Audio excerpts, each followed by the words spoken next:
Zdravo svima, ovdje je Totemija i ovo je moj night routine. Pre spavanja obavezno učim, jer to tako ide. Potom pojedem nešto, uglavnom ono što učim da bih bila sigurna da mi uđe u glavu.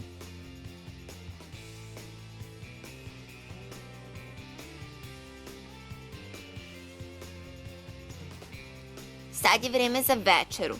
Ja obično završim svoj dan uz divan high protein obrok. Možete jednostavno pojesti neke pečurke ili ribu, ali ja jedem glave svojih neprijatelja. Ukoliko želite recept, like, share i subscribe. Nakon toga odem da se umijem jer se eto ne kupam, pa bar lice da osvežim. Ja sam prirodno lepa, pa ne koristim kreme za bubuljice i slične nesavršenosti. Ali ako niste bog kao ja, onda vam je verovatno potrebno nešto slično. Vidite, umjesto da trošite silne pare na skupe kreme, jednostavno stavite nešto preko glave da ne nabijate sebi komplekse.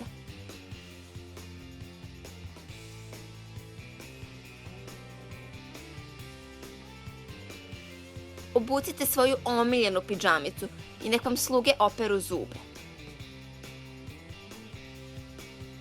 Pošto je prošlo već jedno 10 minuta, a nisam pojela ni jedno govno, mislim da je red na mali snack pre spavanja.